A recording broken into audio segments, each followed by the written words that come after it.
Right way Pakistan के साथ मैं हूं आपका होस्ट अली असगर डुड्डी और मैं इस वक्त मौजूद हूं आरेवाला की मंडी मवेशियां में। मुल्क के दीगर हिस्सों की तरह आरेवाला में भी मंडी मवेशियां सज चुकी है और मैं इस वक्त आरेवाला की मंडी मवेशियां में मौजूद हूं। तो इस मंडी मवेशियां का जो सबसे भारी भरकम जानवर है जिसका नाम है राजू राकड़, जिसके पूरे आरेवाला में और इस मंडी में चर्चे हैं, वो आज हम आपको दिखाने जा रहे हैं। तो इस जानवर का जो मालिक है वो भी मेरे साथ मौजूद है, उनसे भी बातचीत करेंगे और जानेंगे राजू राकड़ के हवाले से कि वो इसको क्या क्या खिलाते रहे हैं और इसकी किस तरह खिदमत करते रहे हैं। अस्सलाम वालेकुम जी। जी वालेकुम सलाम। क्या नाम है भाई आपका? जी साजिद पट्टी। साजिद भट्टी साहब, कहाँ से आए आप? 139 भी 139 भी आरेवाला से। तो कितनी कीमत मांग रहे हैं आप इस राजू की? जी ਇਹਦਾ ਅਸੀਂ 4.5 ਲੱਖ ਮੁੱਲ ਕਰਨੇ ਆ ਜੀ ਤੇ ਸਾਨੂੰ ਮੁੱਲ 2 ਲੱਖ 2.5 ਲੱਖ ਇੱਥੇ ਮੁੱਲ ਲੱਗਦਾ ਹੈ। ਅਸੀਂ ਇਸ ਰਾਜੂ ਰਾਕੜ ਨੂੰ ਨਾ ਜੀ ਦੇਸੀ ਘਿਓ ਇੰਨੀ ਮਹਿੰਗਾਈ ਦੇ ਵਿੱਚ ਆਪਣੀ ਔਲਾਦ ਨੂੰ ਕੋਈ ਡਾਲਡਾ ਘਿਓ ਨਹੀਂ ਖਵਾ ਸਕਦਾ। ਅਸੀਂ ਇਹਨੂੰ ਦੇਸੀ ਘੀ ਖਵਾਉਂਦੇ ਰਹੇ ਹਾਂ, ਸਾਰਾ ਸਿਆਲ ਕਮਾਦ ਖਾਂਦਾ ਰਿਹਾ ਰਾਜੂ ਰਾਕੜ।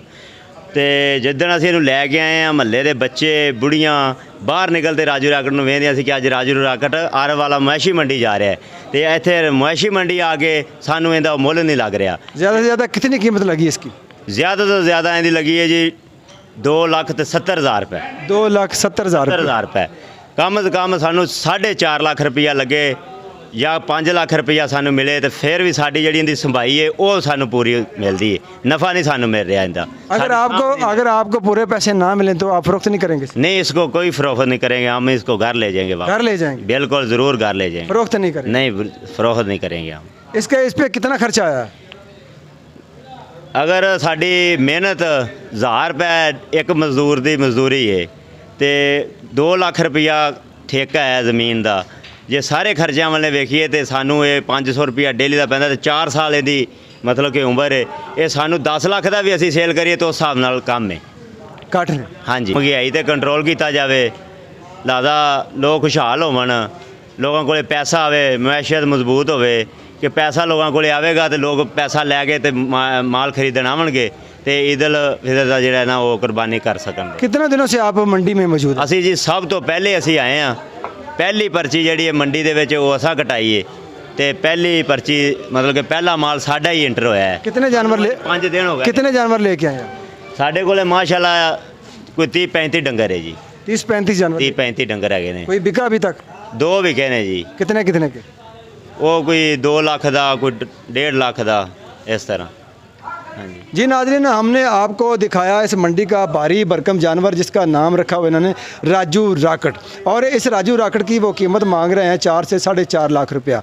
और इस राजू राकड़ का जो मालिक है उसका कहना है कि मुझे ज़्यादा से ज़्यादा 2 लाख 2.5 लाख लगाते हैं और इससे हमारा जो खर्चा है वो पूरा नहीं हो रहा।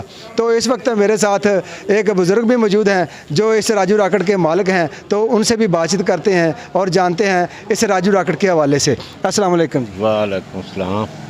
की ना है साहब तुहाडा? नज़ीर अहमद। नज़ीर अहमद। की कहोगे तुसीं अपने राजू राकड़ दे हवाले नाल? ਅਸੀਂ ਤਾਂ ਨੇ ਵੀ ਸਾਨੂੰ 5 ਲੱਖ ਲੱਭੇ ਤਾਂ ਕੋਈ ਗੱਲ ਬਣੇ ਦੀ। ਘੱਟ ਤੋਂ ਘੱਟ 5 ਲੱਖ ਰੁਪਏ ਲੱਭੇ, ਹਾਂ ਫਿਰ ਤੁਸੀਂ ਇਹਨੂੰ ਵੇਚੋਗੇ? ਹਾਂ, ਸੰਭਾਈ ਬੜੀ ਹੈ ਨਾ, ਖਰਚੇ ਬੜੇ ਨੇ। ਫਿਰ ਤੁਹਾਡੀ ਮਿਹਨਤ ਪੂਰੀ ਹੁੰਦੀ ਜੀ ਹਾਂ। ਇਸ ਤੋਂ ਘੱਟ ਤੁਸੀਂ ਨਹੀਂ ਵੇਚਣਾ? ਨਹੀਂ, ਕੋਈ ਕਰ ਲਾਂਗੇ, ਕੁਚਾਰਾਂ ਨੇ ਘੱਟ, ਯਾਨੀ ਗੁਜ਼ਾਰਾ ਨੇ ਥੋੜਾ ਬਹੁਤ ਹੋ ਸਕਦਾ ਹੋ ਸਕਦਾ ਲਿਹਾਜ਼ महंगाई की वजह। महंगाई की वजह। हाँ जी, आपने राजू राकड़ के मालकान की बातचीत सुनी। उनका कहना है कि अगर बंदा एक बंदे की दिहाड़ी जो है ना वो इस वक्त जो आम चल रही है वो 1,000 रुपया है।